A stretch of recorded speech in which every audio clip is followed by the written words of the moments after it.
Votre attention s'il vous plaît. Cet élément est en français.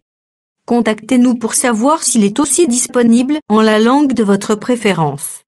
Veuillez aussi noter qu'il est en audio uniquement.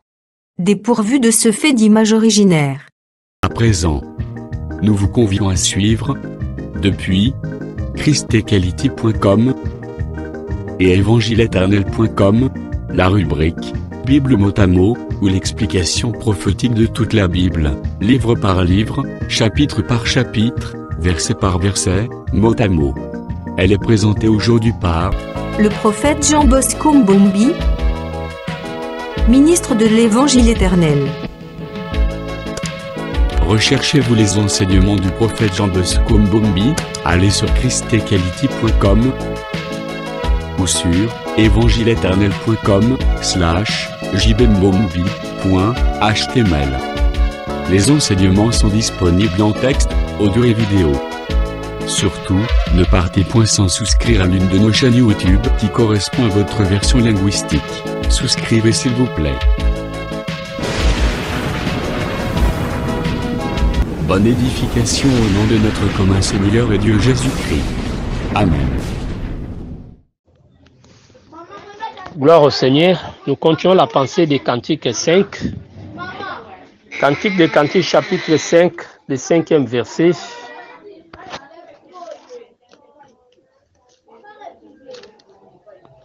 Nous allons jusqu'au verset 8. Je me suis levé pour ouvrir à mon bien-aimé, et de mes mains a dégoûté la myrrhe, de mes doigts la myrrhe répandue sur le poignet du verrou. J'ai ouvert à mon bien-aimé, mais mon bien-aimé s'en était allé. Il avait disparu. J'étais hors de moi quand il me parlait. Je l'ai cherché, je ne l'ai point trouvé. Je l'ai appelé, ne m'a point répondu. Les gardes qui font la ronde dans la ville m'ont rencontré. Ils m'ont frappé, m'ont blessé. Ils m'ont enlevé mon voile, les gardes des murs. Je vous en conjure, filles de Jérusalem, si vous trouvez mon bien-aimé, que lui direz-vous que je suis malade d'amour? Alors le verset 5 dit, je me suis levé pour ouvrir à mon bien-aimé, et de mes mains a dégoûté la myrrhe.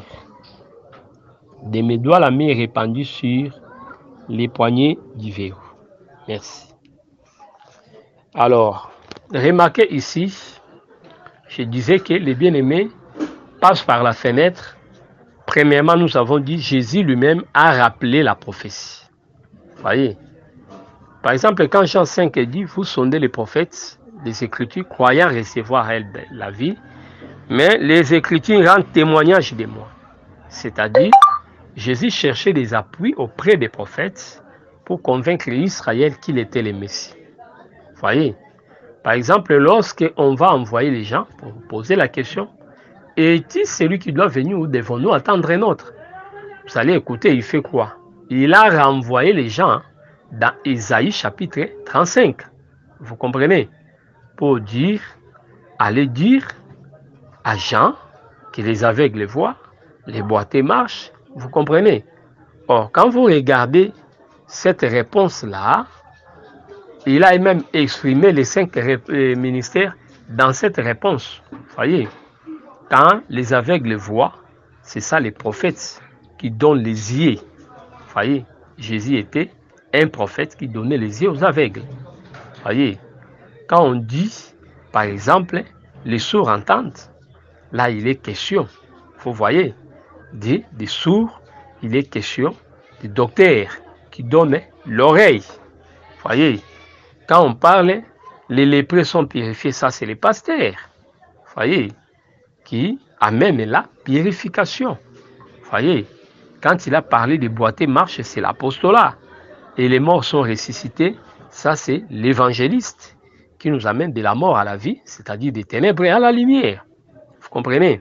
Donc le Seigneur a manifesté les 5 ministères par sa réponse. Donc là, il avait renvoyé les envoyés dans Ésaïe 35. Et Jean, comme prophète, allait comprendre de quoi il s'agissait. Vous comprenez? Donc là, Jean n'était pas ignorant. Plusieurs confessaient que l'esprit avait quitté Jean. Nous disons que ce n'est pas ça. Mais Jean, comme est prophète dans sa prison, exprimait la prison d'Israël quand Jésus était venu. Donc il était dans la captivité. Alors, cette captivité de la loi, il était aussi sous la domination des Roms. Donc c'est comme ça. Alors, nous sommes en train d'expliquer comment est-ce que l'homme a insisté, mais la femme n'a pas compris. Et elle a compris en retard. Vous voyez, c'est ça le verset 5. Je me suis levé pour ouvrir mon bien-aimé et de mes mains à dégoûter la myrrhe. Lorsque Israël cherchait à comprendre, c'était déjà trop tard. Vous voyez, la femme cherchait à ouvrir la porte, mais l'huile qui était dans ses mains a glissé. Vous voyez.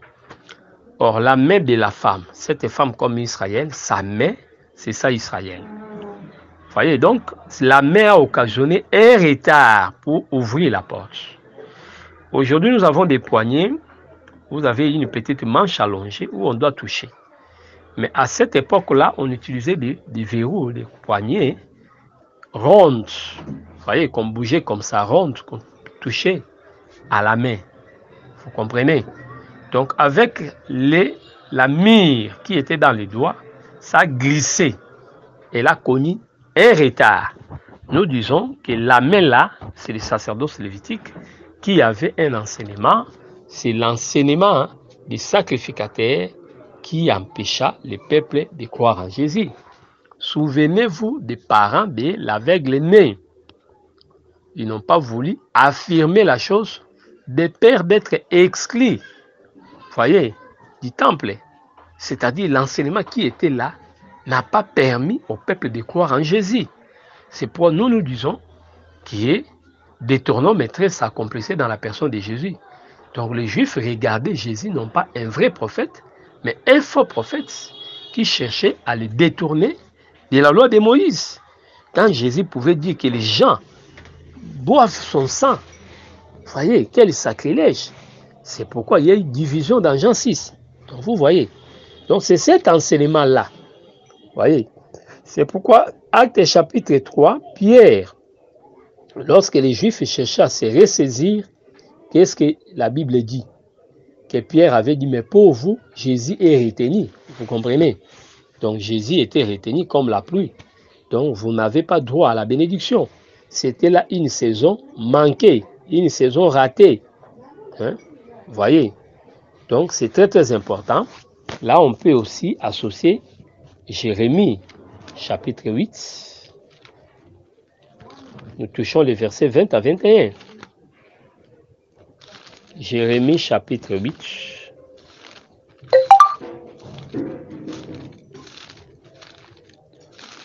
« 20 à 21, j'ai lu au nom du Seigneur Jésus-Christ. La moisson est passée, l'été est fini, et nous ne sommes pas sauvés. » Voyez, c'est le verset 20. La moisson est passée, l'été est fini, et nous ne sommes pas sauvés. La moisson là, l'été là, c'est tout un homme. Quand vous avez Jésus, vous avez la moisson. Voyez, quand vous avez Jésus, vous avez la moisson. Quand vous avez Jésus, vous avez l'été. Donc, perdre Jésus, c'est perdre l'été. Perdre Jésus, c'est perdre la moisson. Voyez, c'est pour la femme avait perdu l'homme. Voyez, verset 6. J'ai ouvert à mon bien-aimé. Vous voyez, c'était un retard. Mais mon bien-aimé s'en était allé. Il avait disparu. J'étais hors de moi quand il me parlait. Ça, c'est très, très important. Ça dit, ce qui était arrivé à Israël, nous considérons cela comme un envoûtement. Vous voyez? Donc, à vrai dire, c'est Dieu qui n'a pas permis à Israël de croire. Pour que nous, les nations, nous puissions expérimenter la grâce de Dieu. C'est pourquoi Dieu devait payer Israël. Il a réservé une autre saison pour qu'Israël soit rattrapé. Donc c'est vraiment les plans de Dieu. C'était les plans de Dieu. Alors remarquez là, l'Écriture dit qu'il a ouvert, c'était trop tard. Ici nous disons, c'est quand le Seigneur était ressuscité qu'Israël cherchait à comprendre, mais c'était déjà tard, puisqu'après la résurrection, l'Écriture déclare dans Acte 26-23 qu'après la résurrection, il serait la lumière des nations. Donc la grâce est déjà partie. C'est ça Joseph en Égypte. Donc il n'y a plus de salut pour Israël pour ces temps ici. Je l'ai cherché. Je ne l'ai point trouvé. Je l'ai appelé, il n'a point répondu. Pourquoi? Les bien-aimés n'étaient plus là. J'associe la pensée d'Ésaïe, chapitre 50, pour comprendre cela, le deuxième verset. Je suis venu, pourquoi il n'y avait personne? J'ai appelé, pourquoi personne n'a-t-il répondu? Ma main est-elle trop courte pour racheter? Voyez. Donc le Seigneur était indigné lors de sa première venue. Voyez. Il a appelé, personne n'a répondu. C'est pourquoi nous devons faire très très attention. Ne prenons pas en vain la grâce de Dieu. Vous comprenez? Donc vous voyez ici, la femme appelle, mais le Seigneur ne répond pas. Pourquoi? Puisque quand le Seigneur avait appelé, il n'y avait personne qui avait répondu. Quand le Seigneur était venu, personne n'était au rendez-vous. Vous comprenez? Donc si vous négligez le Seigneur, à un certain moment de la vie, vous serez confus. Vous allez chercher ce Dieu-là, de la grâce, mais le Seigneur vous donnera son dos. Le Seigneur ne vous répondra pas. Vous voyez? C'est pourquoi il faut considérer toujours la visitation, les jours de la visitation, pour que cela ne nous passe pas inaperçu. Alors, nous prenons le verset 7. Les gardes qui font la ronde dans la ville m'ont rencontré. Ils m'ont frappé, ils m'ont blessé, ils m'ont enlevé mon voile, les gardes des murs. Les gardes là, ce sont les sentinelles. Ce sont ces gardes qui avaient présenté les bien-aimés à la femme. Vous comprenez? C'est ça Jean-Baptiste. Ce sont les sentinelles qui ont veillé pour nous présenter les matins. Vous voyez, les matins c'est Christ. Maintenant que Jésus était venu, mais Israël l'a négligé. Vous voyez, les prophètes ne peuvent pas être dans la joie. Vous voyez, c'est pourquoi Moïse avait parlé de la bénédiction et de la malédiction. C'est pourquoi la malédiction devait régner sur Israël, puisque Israël n'avait pas reconnu le jour de sa visitation. Et les gardes qui frappent, ce ne sont pas les prophètes physiquement comme ça, mais ce sont les malédictions prononcées par les prophètes qui atteignent Israël. Par exemple, quand vous lisez Isaïe 5, on dit « J'attendais la justice ». Vous voyez, il n'y avait pas de justice. La vigne de l'Éternel n'avait pas produit. Vous voyez, je vais vous montrer ce que je ferai à ma vigne. Vous voyez, je vais arracher la haie pour qu'elle soit broutée. J'ordonnerai à la nuée. J'ordonnerai à la nuée. Qu'est-ce que la nuée devait faire? La nuée devait priver de l'eau. Vous voyez, c'est très très important. Donc, priver de l'eau à cette vigne. C'est ce que Jésus a répété autrement dans Matthieu 23, 37 à 39. Votre maison vous sera laissée déserte. Vous comprenez? Donc, les châtiments. Et quand vous allez dans Osée 5 là-bas, vous allez voir que Israël a été blessé. Dans 6, on dit, le Seigneur nous a blessés, il nous guérira. Il a blessé comment? Par les prophètes. Il a frappé puisque Israël n'avait pas écouté. Toutes ces blessures-là, voyez ça, la déception d'Israël après la mort de Jésus-Christ et jusqu'à aujourd'hui. Ce sont des blessures, ce sont des déceptions. Vous comprenez? C'est puisqu'ils n'ont pas écouté la voix de l'Éternel, leur Dieu. Lisez attentivement Deutéronome 28. Voyez? Donc là, c'est très très important. Les gardes qui font la ronde dans la ville m'ont rencontré, ils m'ont frappé, ils m'ont blessé. C'est ça l'Éternel qui a blessé selon Osée 5. Donc, j'aimerais prendre cette écriture. Osée chapitre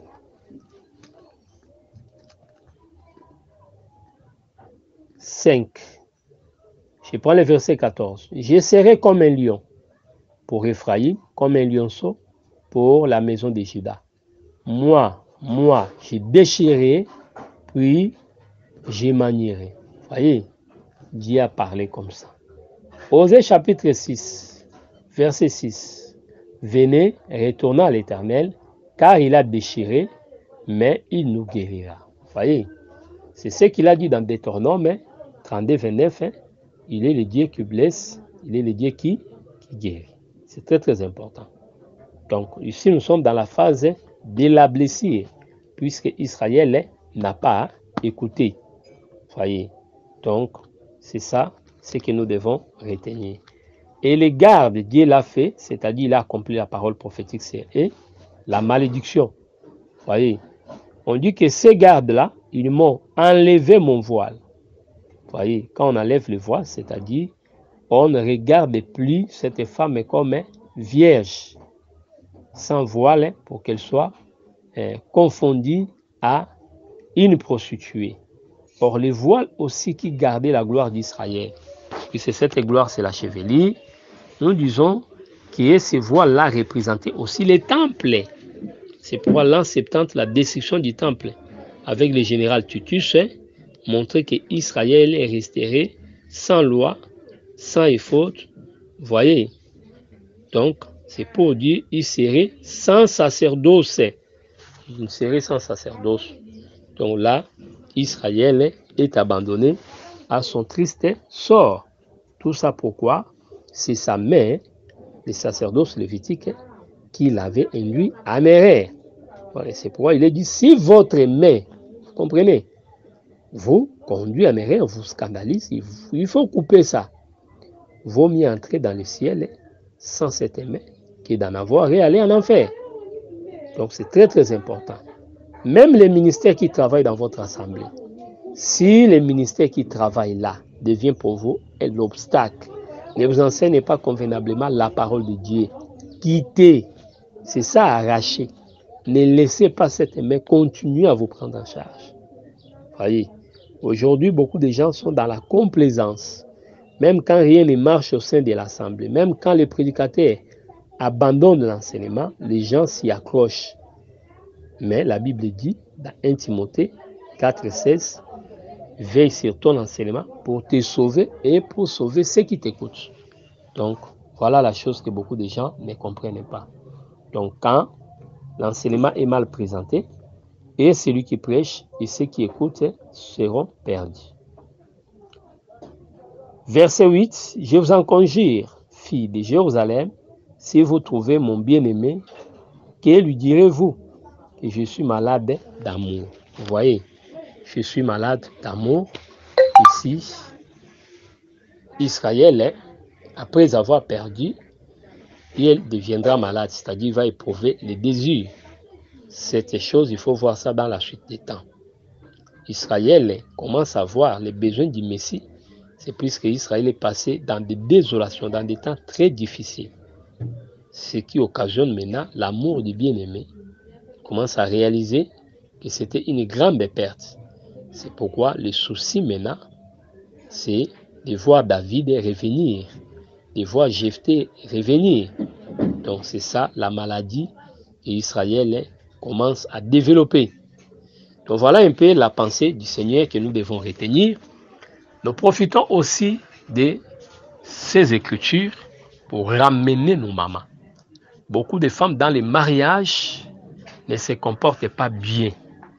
Voyez, elles restent toujours dans l'insoumission devant l'homme, devant les hommes.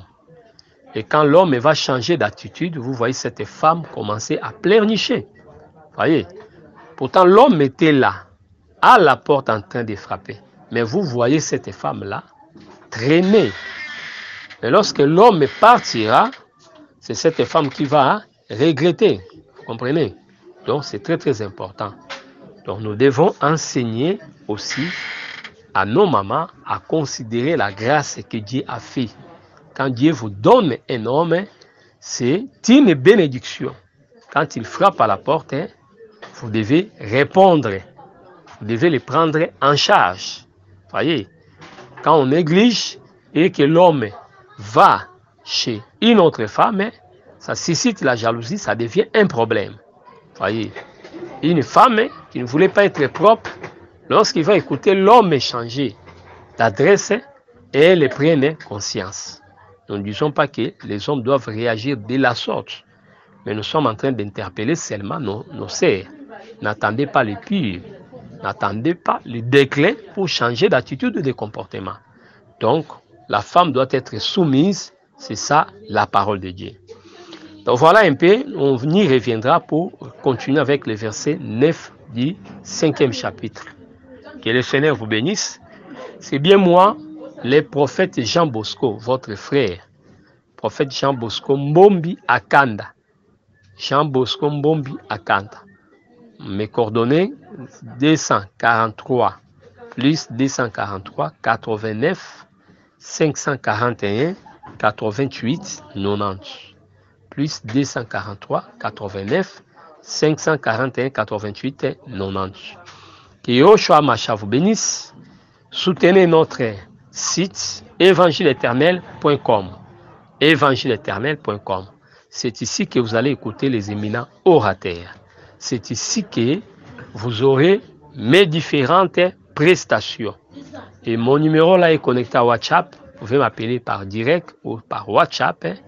Nous sommes là pour répondre à toutes vos préoccupations. Donc, soutenez ce site, soutenez les hommes de Dieu, faites une large diffusion pour que tout le monde soit au courant de ces sites et qu'il bénéficie de l'abondance de la nourriture qui est mise à votre charge. Que le Seigneur Jésus-Christ vous bénisse.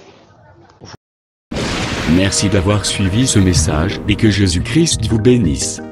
Si vous avez une question à l'intention de l'homme de Dieu, si vous voulez que l'homme de Dieu prie pour vous, si vous voulez vous confier à l'homme de Dieu, ou si vous voulez tout simplement bénir l'homme de Dieu, contactez-le directement si ses coordonnées sont disponibles depuis sa page. Sinon, contactez-nous et nous lui transmettrons vos préoccupations. N'oubliez pas de faire un tour à notre page évangélisation pour voir en quoi vous pouvez vous rendre utile à Christ par cette œuvre. Que Dieu vous bénisse tous. Amen. ChristQuality.com. Les cieux en un clic de la souris. Évangile-éternel.com. Le site de l'Évangile éternel. Christ et Quality Fondation, équilibrer la manne ramassée dans le désert de sorte que chacun ait un amer.